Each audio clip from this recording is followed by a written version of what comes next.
Adriana Nicole Vázquez, mejor conocida como Audrey Nix, se declaró culpable de haber amenazado y alterado la paz. Esto durante la misa de la toma de posesión de la gobernadora Jennifer González. Vamos a ver un recuento de lo que sucedió ese día.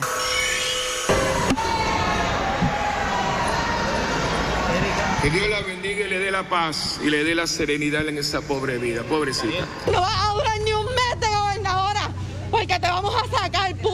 Es una amenaza directa hacia ella. Eso es una amenaza hacia los PNPs, no una amenaza hacia ella. Jennifer, hacia todos los funcionarios que están robando, hacia todos, Rivera Chá, Georgie Navarro. Muerte al PNP, muerte, muerte Jennifer. Y no es una amenaza, es una promesa. Dios mío.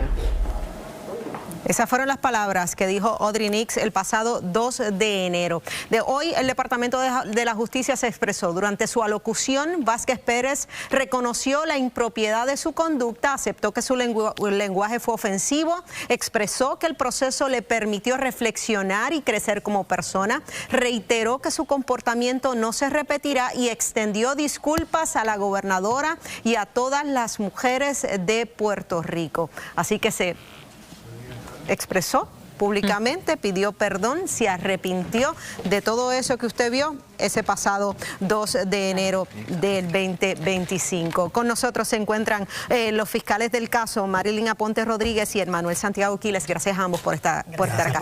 Ustedes estaban listos para llevar el caso. Así es, desde comienzos del caso nosotros estábamos listos. ¿Y esto fue un arrepentimiento y un perdón natural? ¿Hubo algún tipo de negociación? ¿Esto fue algo legítimo? ¿Ella se despertó y no sé, recapacitó? Obviamente nosotros no somos su representación legal, pero sí hubo un ejercicio en el que hubo una conversación con su representante legal y se plantearon las diferentes alternativas que podían surgir de entrar nosotros a los méritos en el juicio o de haber una negociación. Aquí tenemos que estar bien claros, hay 3 delitos imputados, habían 3 delitos imputados. El de amenaza, el de alteración a la paz y el de la interrupción de una reunión pacífica. ¿Y el cargo por violación al derecho de reunión fue archivado?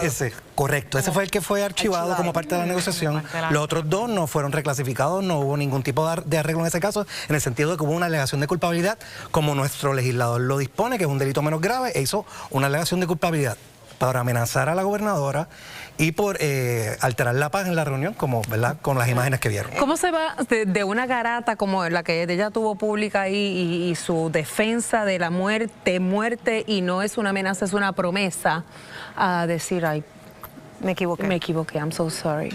Fiscal. Bueno, las personas tienen derecho, ¿verdad?, de hacer... ¿Ustedes le creyeron? Introspección. ¿Ustedes le creyeron? Entendemos que la vimos ayer, ¿verdad? Y entendimos que sí, que su arrepentimiento era uno honesto y genuino. ¿Verdad? Todo el mundo tiene derecho de pasar por un proceso de reflexión. Ella así lo hizo y ella misma, voluntariamente y libre, quiso pedir las disculpas públicas. Hacia la gobernadora y hacia todas las mujeres. Esa era la pregunta, que si la parte de las disculpas fue parte de la negociación que se hizo cuando ¿verdad? Por supuesto. Sí, fue parte y por eso es que las tenía que dar. Era algo importante que entendíamos como Ministerio Público y así.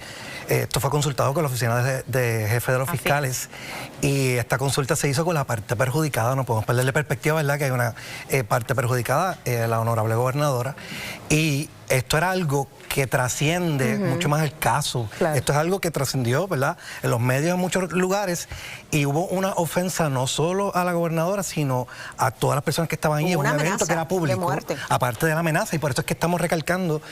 Aquí no hubo reclasificación, el delito de amenaza y el delito de alteración a la paz, tal como lo ha dispuesto nuestro legislador con la clasificación. Pero le pregunto, ¿qué hubiera pasado si ella no se hubiera declarado culpable? El caso se hubiese visto en sus méritos. Ella estaba expuesta realmente a una penalidad de 1 año en libertad. ¿Hubiéramos visto quizás a la gobernadora de Puerto Rico sentada como testigo? Ella siempre estuvo disponible para comparecer. Sí, siempre.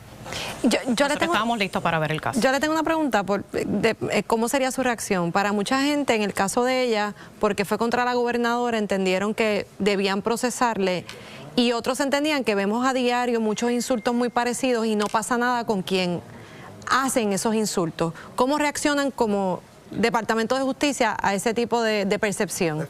llevando años haciendo este trabajo, como Ministerio Público tenemos casos todos los días en donde hay delitos de amenaza, hay delitos de alteración a la paz y quizás no salen con esta exposición que tienen, pero no es que se le haya dedicado, se le dedicó el tiempo que había que dedicarle, el trabajo que había que dedicarle, porque, ¿verdad? Aquí habían imágenes, había que recoger muchos testigos para poder presentar el caso correctamente en derecho y prevalecer más allá de razonable, pero la realidad es que todos los días tenemos casos de amenazas, desgraciadamente. De hecho, el caso anterior que ustedes acaban de reseñar, precisamente era algo que venía... building up. Una ebullición, ¿verdad? Y ese tipo de cosas nos llegan todos los días. Pero 200 pesitos de multa, eso ofende un poco a la gente que se porta bien. Sabemos que los $200 de multa no es atractivo para nadie, pero más allá del pago de multa, yo entiendo que lo importante en este caso, ¿verdad?, es que ella asumió su responsabilidad y levantó las manos y pidió perdón. Y así la perjudicada, ¿verdad?, lo aceptó. Fiscales, gracias. Gracias por estar acá y gracias por la explicación. Bueno, todo esto lo vamos a analizar con nuestro panel legal. Obviamente, como dijo Denise, 200 pesitos de multa. ¿Qué mensaje se envía con este acuerdo? Nuestro panel legal ya está con nosotros. Berríos, ¿cómo ve este acuerdo? A mí me parece positivo que se llegue a un acuerdo y que el acuerdo se parezca a los acuerdos de todos los días, como decía el fiscal. Porque ella ha sido la gobernadora la víctima en este caso. Si se imponía una multa muy alta en comparación de que todos los días eso es lo que es la consecuencia, inclusive a veces cuando se ven los casos, pues me parece bien, y me parece bien que la gobernadora tiene que haber dado, me imagino, su anuencia y que se pase la página sobre este asunto, que lo podamos reflexionar, ¿verdad?, como pueblo, pero que la gobernadora se concentre en la administración ¿verdad?, en su administración, y que no tenga que estar, ¿verdad?, que esto afecte de alguna forma lo que es su ejecución y su concentración en administrar el país, que también estas cosas tienen un efecto y distintos asesores pueden provocar que ella tenga que estar tomando decisiones y gastando energía y tiempo para atender un asunto como este. Esto queda en el récord, ¿verdad? En la declaración de culpa, sí, no significa... Claro, se le daña el récord por 2 delitos menos graves. Tenemos aquí nuevamente lo que dice el Departamento de Justicia, ¿verdad?, que Vázquez Pérez reconoció la impropiedad de su conducta, aceptó su lenguaje ofensivo y expresó que el proceso le permitió reflexionar y crecer como persona, y reiteró obviamente que su comportamiento no se va a repetir ofensivo, pero aquí hubo una amenaza pública, amenaza de muerte. Pero la amenaza, según, ¿verdad?, está tipificada en el Código Penal, es un delito menos grave. A ella se le trató como a cualquier otro imputado. Pero esto también nos lleva a algo que tiene que ver con la libertad de expresión. Muchas veces entendemos que radicar cargos por libertad de expresión, pues miren qué barbaridad, pero eso no es así. Para que las personas entiendan, aunque la libertad de expresión es un derecho constitucional, no es absoluto, y las personas no pueden irrumpir a lugares, ¿verdad?, donde están reunidos, y no pueden entrar hablando malo, y no pueden estar diciendo muerte y diciendo ese tipo de cosas. A lo que voy con esto es...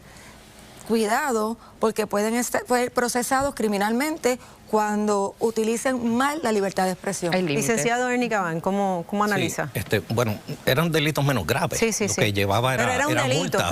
Y es lo mismo amenazar a cualquier ciudadano que amenazar al gobernante. Claro. Habría que legislar para crear una pena distinta, una clasificación distinta, pero el Estado de Derecho lo que provee para eso. A mí me parece razonable el acuerdo desde el punto de vista que va a cumplir por los delitos imputados, pero más que la pena, que era una multa como quiera, aunque se viera el juicio, lo importante aquí es que esta persona que reclamó derecho de expresión y se defendía como ella tenía el derecho de expresión, reconoció que estaba mal. Y el mensaje para sus seguidores que entienden que eso es derecho de expresión, le está dando un mensaje a ella: estuve mal.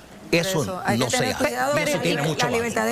Quiero traer, solamente para propósitos de discusión, ¿cómo le decimos a la gente la diferencia? Porque fíjate que eso de muerte a todos los PNP, eso lo estuvimos escuchando en la campaña eleccionaria como consecuencia de una canción. ¿Cómo se hace la determinación de cuándo la libertad de expresión aguanta ese tipo de expresión versus cuando lo haces hablado? No, porque ya se entiende que sí es una amenaza directa. Porque la gente puede estar confundida. Los insultos que hacen a través de las redes sociales o la muerte del PNP en una canción versus a ella, que la encausaron y tuvo que pedir perdón. Pero miren que ella irrumpe allí a la misa de la gobernadora, va y empieza a gritar. Cuando básicamente la entrevistan, dice muerte al PNP, muerte a Jennifer, y no es una amenaza, es una promesa. Es que yo puedo entender la pregunta, yo puedo entender que puede ser una línea finita, pero este tipo de conducta, de esta forma en que se condujo, verdaderamente va por encima de lo que yo entiendo que es la libertad de expresión adecuada. En el caso de una amenaza tiene que ser específica. El hecho de decir muerte al PNP no configura la amenaza. La amenaza se configura cuando se dirige a la gobernadora. Tiene que ser específico, contrario a la alteración de la paz, que pudo haber alterado la paz de cualquier persona. El caso de amenaza tiene que ser específico. Sí, totalmente de acuerdo. Bueno, que yo creo que cuando estas cosas pasan hay un impulso emocional y muchas veces la persona que lo ha hecho, y cuando ha ocurrido esto en el pasado, ha sido con la intención de enfrentar la justicia, pero no es lo mismo decirlo que enfrentarlo. Yo creo que Audrey Nix sufrió mucho el proceso y eso lo ayudó a rectificar, y yo creo que eso es positivo porque promueve que la gente se ponga en contexto y justa perspectiva que uno es responsable por los actos y las cosas que uno dice. Bueno, gracias a los tres, licenciada, licenciado, por la conversación de hoy.